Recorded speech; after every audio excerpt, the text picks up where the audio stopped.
Donald Trump's remarkable ability to deny reality. His entire life in persona is essentially the sham. I compared this recently to his marriage. We all see the marriage. It's a terrible marriage. It doesn't exist. She doesn't live with him. She clearly disdains him. And yet there is the fiction that he is married to one of the most beautiful women in the world. That is the game he will play about the war in Iran. The war is real. It's the sham victory. It's not real. So sham marriage, sham victory. And the Iranians flicking him away in the same way that Melania is flicking him away. Michael. Joanna, it is nice to see you. I mean, I don't want to say that it is sometimes less than nice to see you, but this is literally nice to see you, since I did not.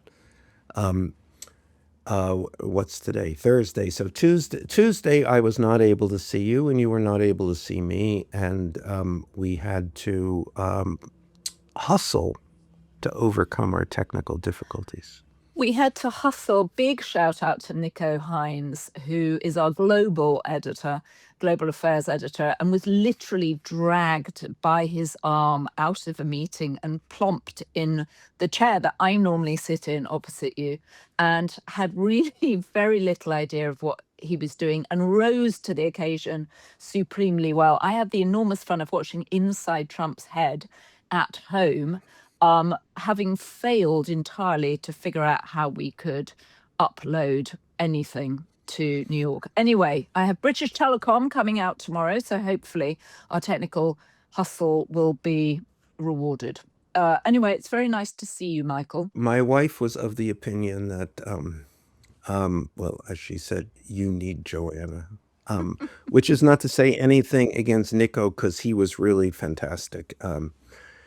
And if surprised. Very surprised. Anyway, I think probably we need each other, because I love your deep dives into what's going on with Epstein. I cannot wait to get into your thoughts on the suicide note. We have a lot to cover, not least the war. Are we still at war? I'm very confused. Obama on Colbert. And I am dying to get into Usha Vance's podcast, Story Time with the Second Lady. I mean, who even came up with that title?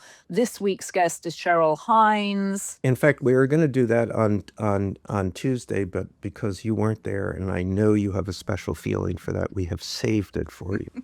Good. I'm so glad. Nell Scavell and I are obsessed by this podcast, and I need to go into it with you in detail, and I want to get your thoughts on what's really behind it and the strategy behind it, because clearly there is a strategy, though it's unclear what it is.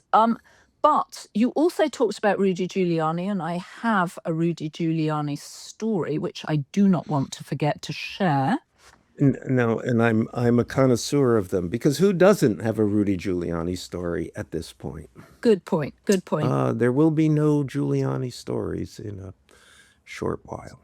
No more Giuliani stories. Oh dear. Well, as we say, get well soon to Rudy if he can. But I'm here in the UK, and it is election day here, and there is a remarkable fever here around Keir Starmer, who 2 years into being elected is certainly in my living memory about the most unpopular prime minister there could be, and it's sort of unclear why. And that was after a landslide election in his favor not that long ago.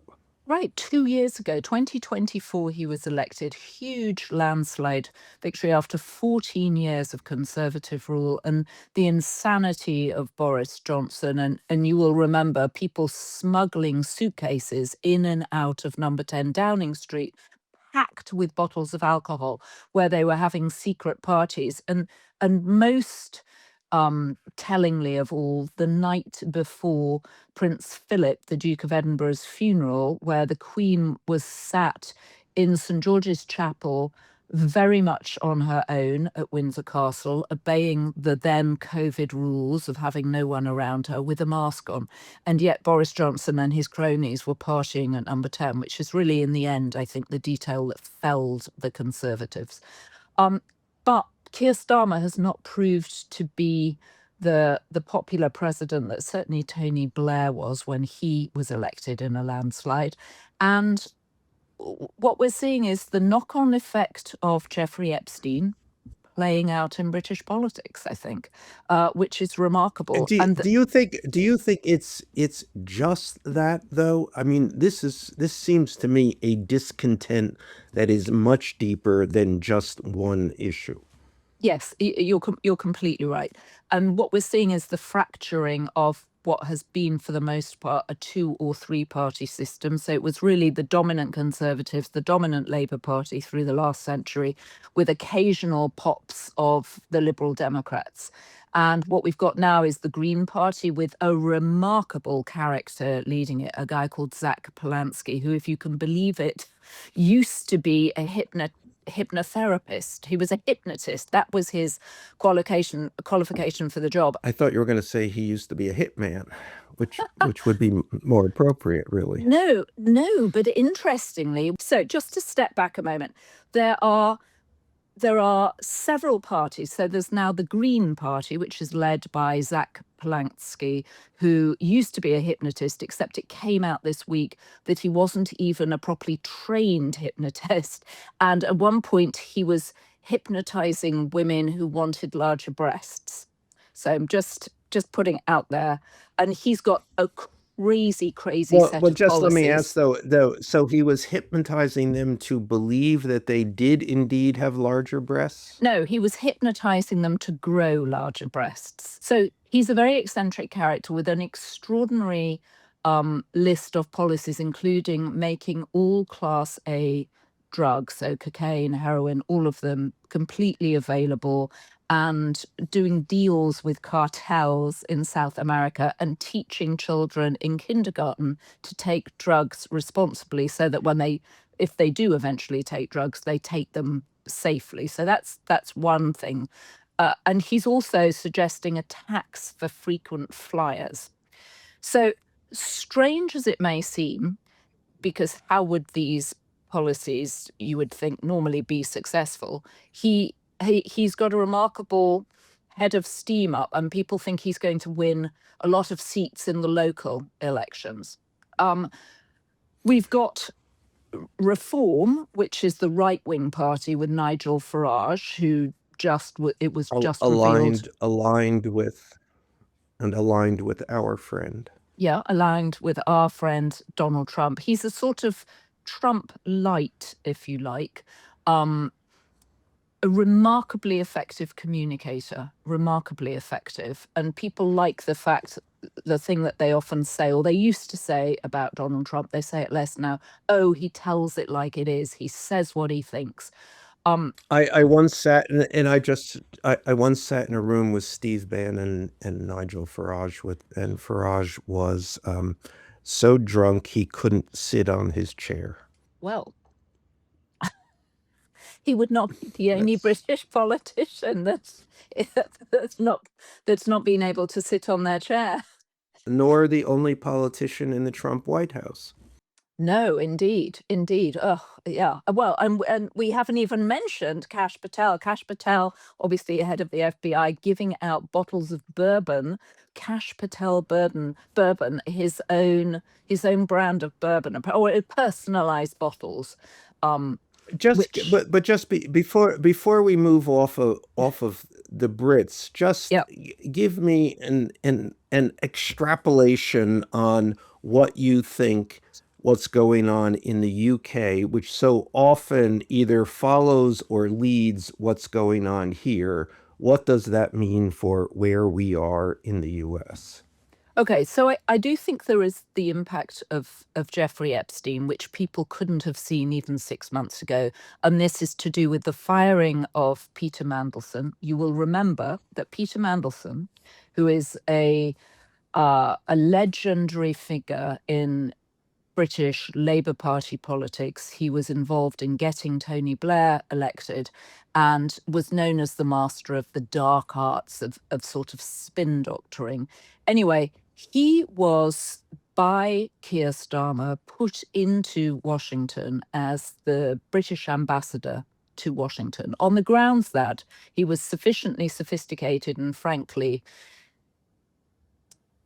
how does one put this? He was a sleazeball. He was meant to deal with other sleazeballs. Exactly right. Couldn't have put it better myself. Thank you. He was put into DC, and then, of course, it became clear, though it was known he had a friendship with Jeffrey Epstein, that it was much deeper and longer than anybody had expected. When the birthday book came out, first revealed in the Wall Street Journal, Rupert Murdoch's paper, it turned out that that Peter Mandelson had sent Epstein a very fulsome note saying that he was his best pal. Along, of course, with Donald Trump. Along with Donald Trump. But it turned out that Peter Mandelson had certainly received money, it appears, from Jeffrey Epstein and had been giving Jeffrey Epstein information when he was the business minister that really he had absolutely no business giving to him. So, cut to, it turns out that the vetting on Peter Mandelson that was supposed to have been done by the Foreign Office and the various security services in Britain really was very ineffective. And it looked like he failed the vetting, but was given the job anyway. Cut to Keir Starmer firing a series of people, including a very popular Foreign Office public civil servant. And it makes Starmer look weak, and there have been internal Labour enemies working very clearly against him. So you mentioned Nigel Farage falling off a chair. He was so drunk. It was then revealed that Angela Rayner, who is a possible replacement for Keir Starmer, was spotted in the strangers' bar at the House of Commons, so drunk that she walked into a door, and was, the phrase used in the Daily Mail, was absolutely trolleyed. It's a wonderful tabloid phrase, just absolutely trolleyed. So it's a strange bunch of characters. I have a question. What effect do you think that Keir Starmer's sucking up and toadyism to Donald Trump has had on his reputation in the UK? It's a very good question. And let's be clear. Of all the European leaders, and all of the European leaders have been confused about how to deal with Donald Trump, but Keir Starmer has been the most forward in deciding that the way to deal with Donald Trump is just through flattery and through agreement and through willing to be, a doormat. Well, up until the war, and then he refused to join America and Israel in bombing Iran, which I'm assuming he thought was a popular policy because, of course, one of the elements that brought down Tony Blair was his support for George Bush and the Iraq War and the jumped up sex up dossier.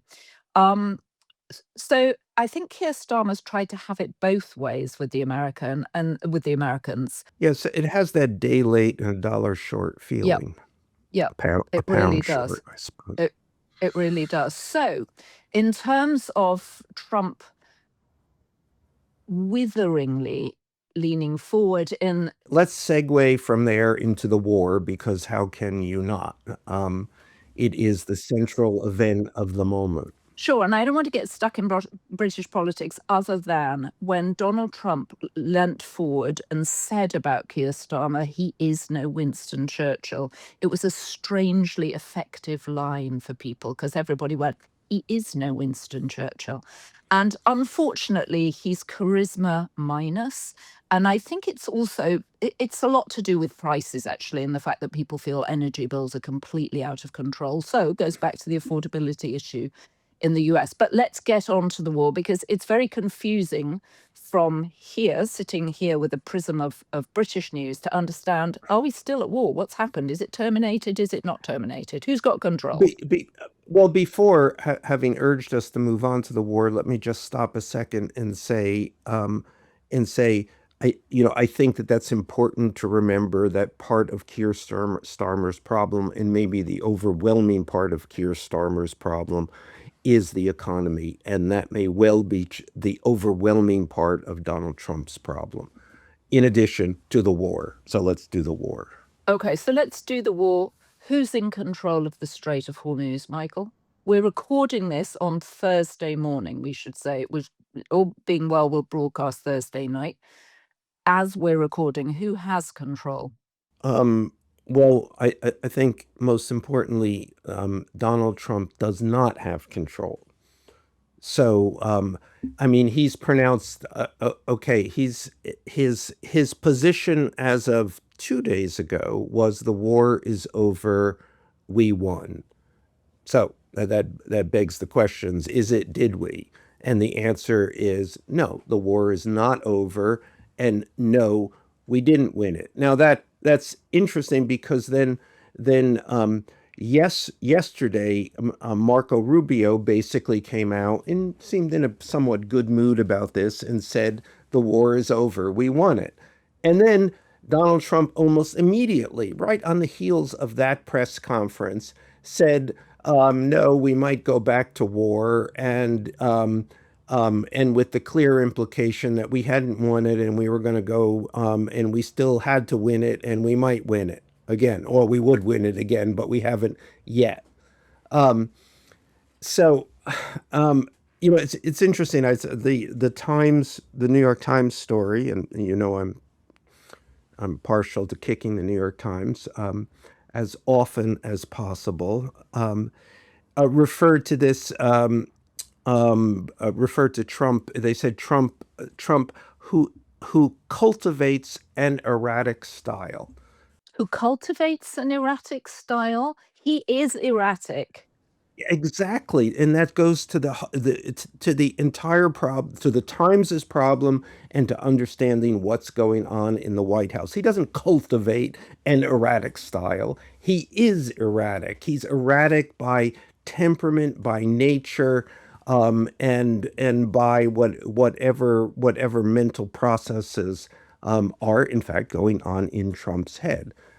He from minute to minute he changes, not as a matter of style, not as a matter of strategy, but because he both loses focus and because he is ruled by what comes into his head at any given moment. So again, the New York Times setting that up as though this is by design, as though he knows what he's doing, as though this is part of grand strategy.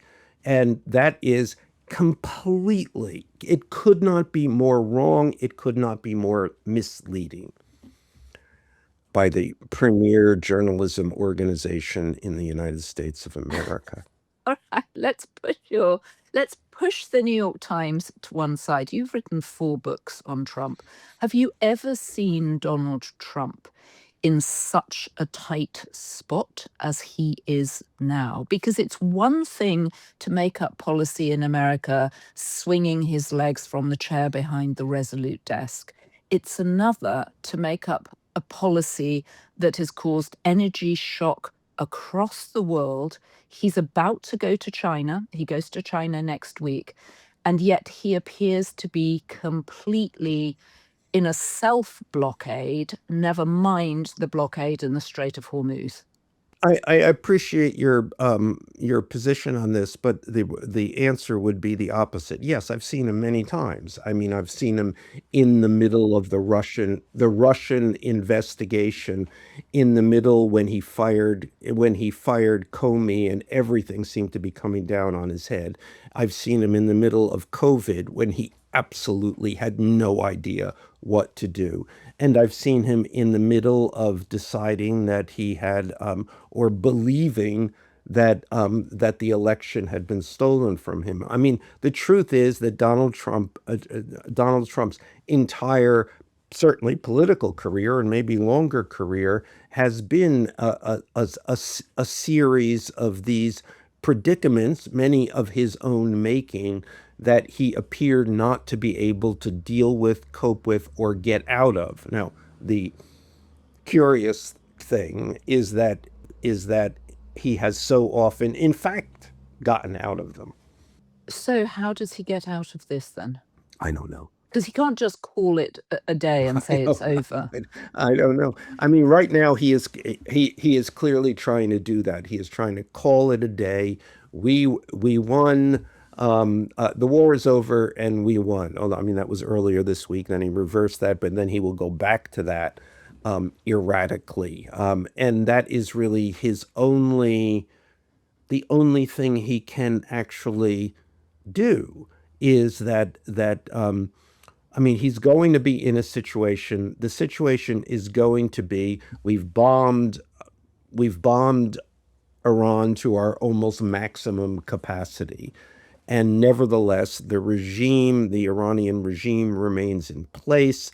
Its nuclear capability has not been altered at all, and they control have basic control over the Strait of Hormuz, a choke point in the worldwide economy. That's not going to change. That is going to be the result, whatever happens now. So how does he how does he not fall on his sword and say I failed? And and the answer is as it has always been in everything that he does, is this remarkable ability, this rhetoric and will to deny reality.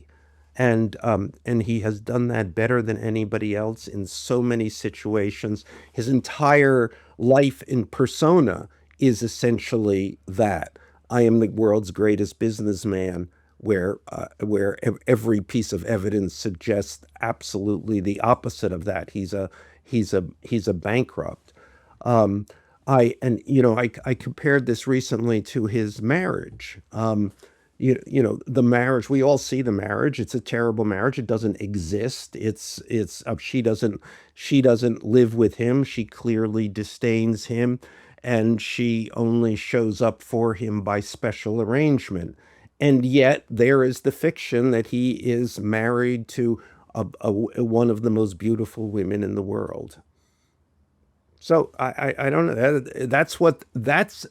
is the game he will play about the war in Iran. That we blew them up, we obliterated them, we conquered them. They're nothing, we're everything.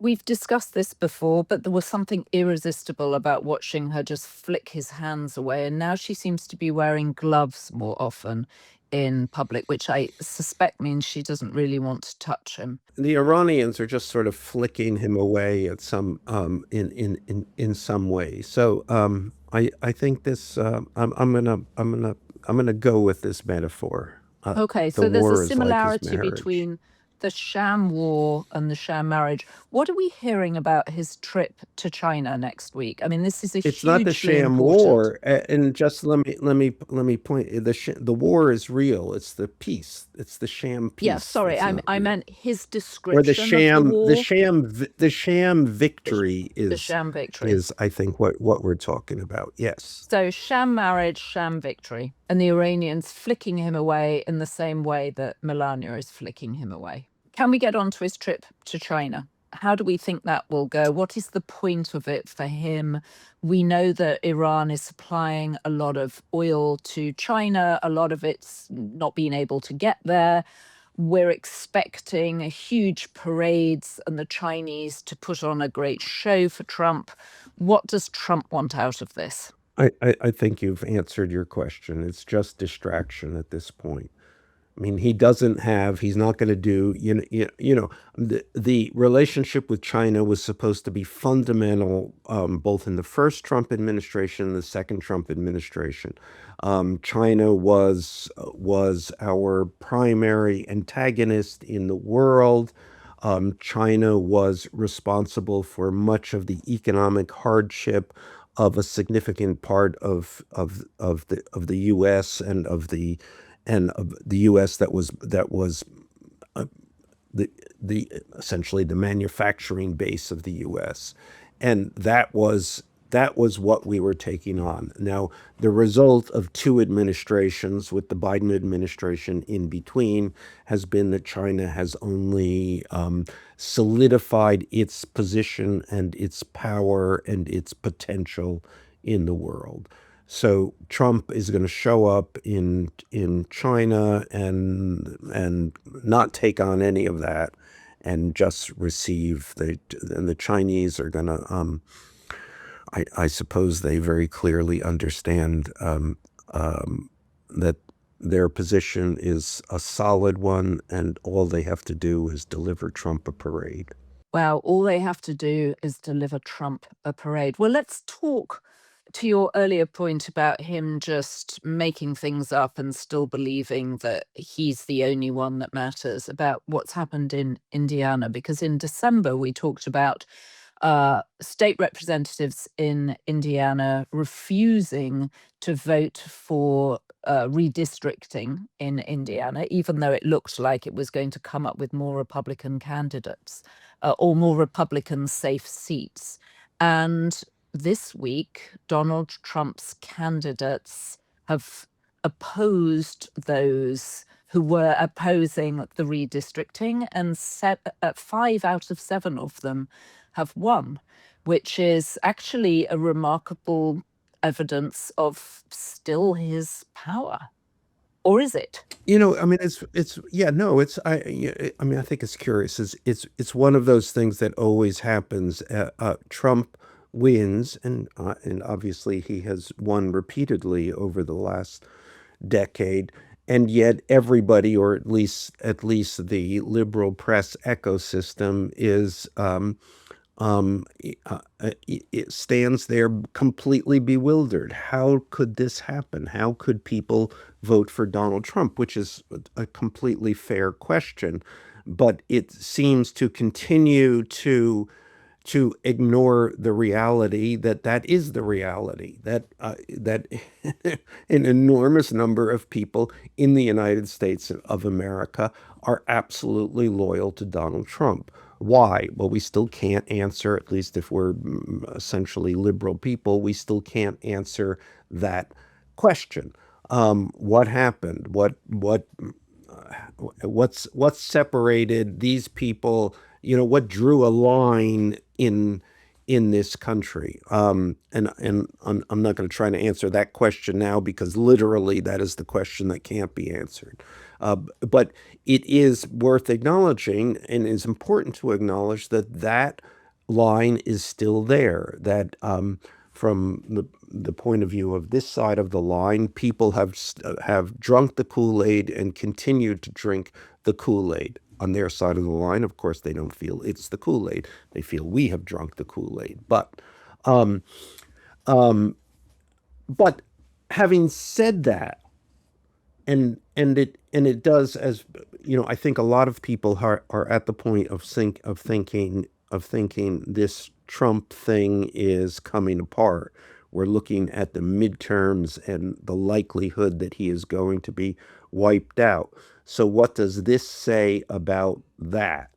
And I mean, I think it says two things. The one is a cautionary tale, saying, remember, Trump is if we are inside Trump's head, Trump is inside a lot of people's heads, and he's there in a kind of in a positive way. I mean, he owns a lot of people, so always keep that in mind. At the same time, this is Indiana. These are local elections. The turnout is very low, very sparse. He has his support. he injected an enormous amount of money into these races to support the people that he wanted to support. He gave them enormous attention and enormous publicity in local races. So what happened there on a structural basis is pretty easy to explain in standard politics. Any president could have moved these these local elections. And so it's almost another element that we ought to look at here, which is his capacity for, commitment to, and drive for revenge, because that's what happened here. He disproportionately, just for his own ego, for his own needs to be proved correct, for his this weird need that he has to bring people to their knees. That's what was going on in Indiana, and that's what's going on a broader, much broader scale. And I think most of the evidence would indicate that it is incredibly unpopular, that it is redounding to his negatives, which are, now at 37, or in the high 30s. I mean, incredibly in incredible danger territory. So that, I think, is the thing. If I had to look at this and say what is the takeaway here, it is that need for revenge. And we're seeing that on his, the indictment last week of James Comey on a completely specious charge. I mean, almost an absurd and ridiculous charge, a charge that will not stand. Um, and again, we've seen this. Actually, his revenge appears to have succeeded in Indiana, but his revenge through the law and through the courts has been a spectacular failure. I mean, Right. it is one of those other things that just says this kind of neon sign above his head, which is both that he's disturbed in some way, that his fixation on this is a disturbance, and also it's a failure. He is a failure. He's, I mean, there's a certain kind of pathos plus absurdity in his continual quest to prove himself in ways that is just going to make him look ridiculous. Well, and I think that it's revenge on people who've humiliated him. And I remember at the time, and I think we perhaps even ran a tape of it in the podcast, was the local Republicans who said, we don't like Donald Trump. We don't like the way he speaks to us. We don't like the fact that he's uncouth and that he's not polite. And we've had enough. And it looked like, and it was certainly being celebrated as a victory for normal Republicans, but clearly, he is so motivated by revenge when someone has humiliated him, which is obviously what James Comey did and what Tish James did. And it's remarkable, his powers to, as you say, get inside people's head. And I was thinking, when you were talking on Tuesday about Rudy Giuliani, I wanted to share, it took me back to a story I wanted to share when I was at Marie Claire. I just arrived there as the editor, and it's slightly tied in a little bit with The Devil Wears Prada, which came out the month I joined um, Marie Claire as editor-in-chief. But one of the things I wanted to do, we had the theme of American fashion, and so we decided that we would shoot 4 politicians in American fashion. And we shot Hillary Clinton, John McCain, Barack Obama, and Rudy Giuliani, because Rudy at the time was looking to be the leader of the Republicans and run for president. And the others were all pretty fairly straightforward, actually. John McCain was very humble, just wanted to be shot eating a sandwich out of a brown bag somewhere on a bench outside the Capitol. Hillary Clinton was very sort of efficient. Barack Obama, at that point, a senator from Illinois, was incredibly sort of generous and fun and sort of bouncy. And actually, in the middle of the interview, Kareem Abdul-Jabbar suddenly arrived in his office, and he was very excited by that. And happily, we had a photographer so we could capture it all. But Rudy Giuliani, who I had frankly admired when he was the mayor of New York, and I'd covered him a little bit when I was the bureau chief for The Guardian, and had followed him around. I'd had a couple of days following him around, and he was certainly very busy, as people like to say. There was no pothole he didn't like to go to the opening of. He insisted on being shot with a helicopter in the background. So we went off to the West Side helicopter pad, and you referred to him having, I mean, he had a series of relationships and marriages, but you referred to one being particularly unfortunate. And at the time, he was married to someone called Judith Nathan, who he also wanted in the shot. So he was clearly setting himself up, president and first lady. And we put her in a Carolina Herrera sample dress, which you often use for shoots, and it hadn't yet gone into production. And at the end of it, she said she wanted to keep the dress. And we said, well, we can get you the dress, but you can't keep this dress. It's a sample. They need it back. And she said, I don't think you understand. I want this dress. It was a beautiful brown dress with polka dots. And the fashion editor and Judith Nathan basically got into a kind of, as far as I remember, tug of war. And I can't remember what happened to the dress, but the photo was fantastic and made him look super powerful. And then he went and blew it all and tragically sold his soul to Donald Trump. What an incredible lesson. No, an incredible story, and a story most of all about what happens. I mean, Rudy Giuliani is the ultimate cautionary tale of what happens when you get involved with Donald Trump. One of the reasons in 2016, when Rudy dived all in for Donald Trump, and Rudy had never, when he was mayor, certainly considered Donald Trump a kind of clownish guy. I mean, Rudy Giuliani was the important person, not Donald Trump. But in 2016, when he went literally all in for Donald Trump, I asked Roger Ailes. I said, what really? This is a little undignified. Why is Roger Ailes the head of Fox News? And I said, and a friend of Rudy's, a friend of Donald Trump's. I said, why is Rudy doing this? Why is he going all in, really risking his reputation? And then he said, well, if you were married to Judy, you'd have to get out of the house too. Any excuse. Oh dear. Well, I don't know what's happened to Judy Nathan, but what an extraordinary ride. And it's amazing to think that he was a senior prosecutor, that he led really powerful prosecutions against the mafia and changed the future of the mafia in New York. And he ended up really a figure of great mockery and foolishness.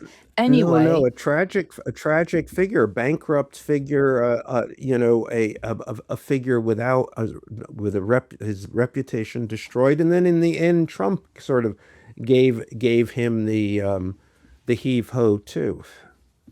Yeah, again, Shakespearean in its scope, really. And I wonder if Cheryl Hines will also I wonder if Cheryl Hines and actually J.D. Vance will live to regret their connection with Donald Trump too. And I cannot tell you how remarkable I find Story Time with the Second Lady, which is a podcast they have set up Usha Vance with. I cannot believe that this is Usha Vance's idea.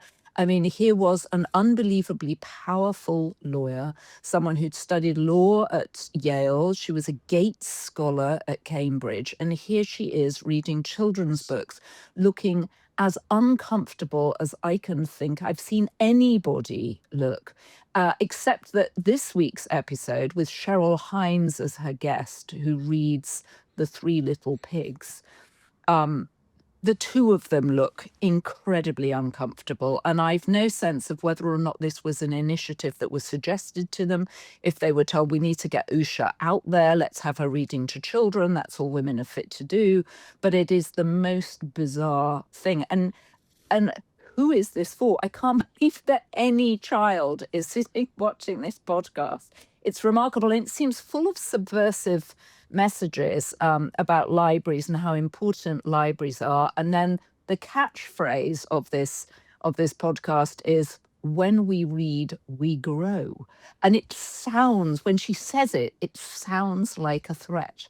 Anyway, I think we have a clip from it, which I'm excited to share. Hello, I'm Usha Vance, and welcome back to Storytime with the Second Lady. I'm so glad you're here today to read another fun book, because when we read, we grow.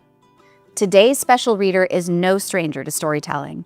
Cheryl Hines is an actress who's been in many movies and TV shows. Hi. Hi, Cheryl. Hi.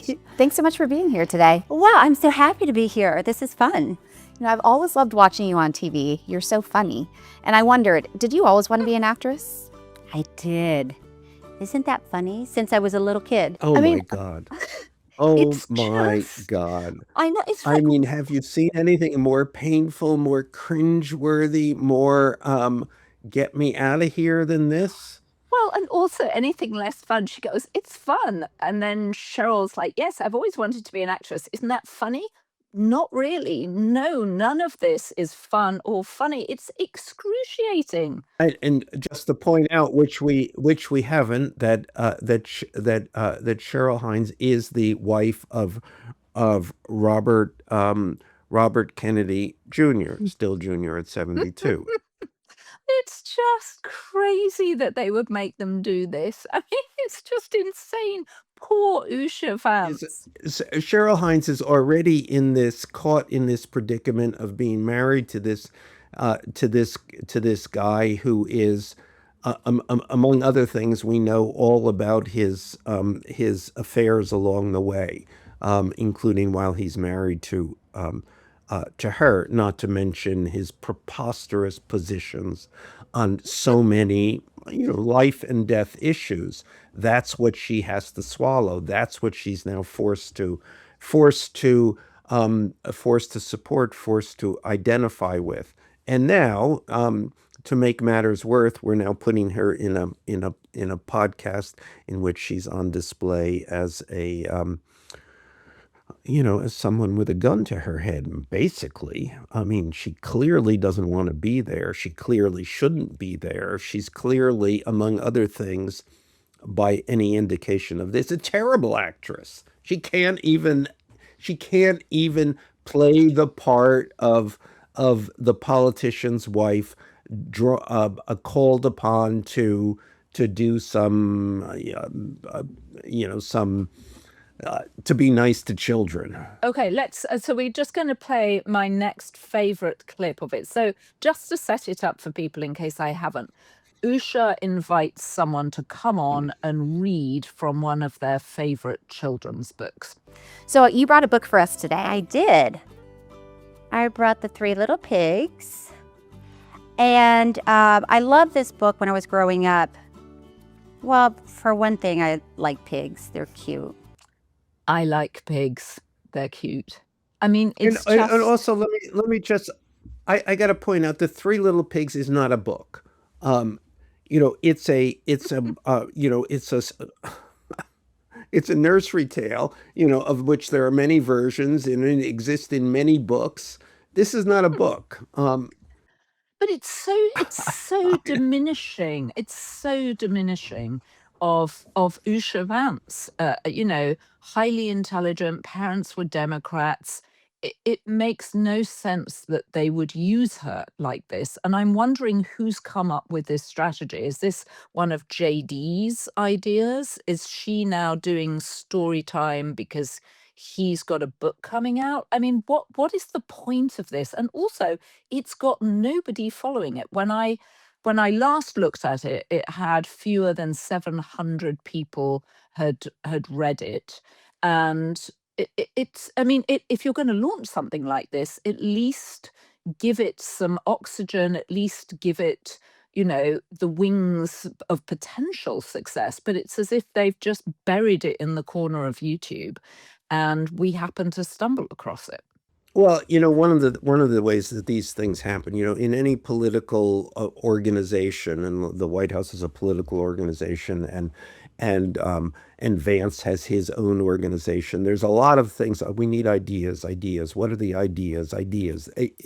Actually, any political organization is a fountain of terrible ideas, and and I suspect this became somebody's idea, and somebody, because she doesn't want to do this, Usha probably doesn't want to do this, and there's a long list of things she doesn't want to do, and then suddenly, well, this seems harmless, we'll read books to kids, and then they produced it, and everybody inside looked at this and said, God, this is terrible.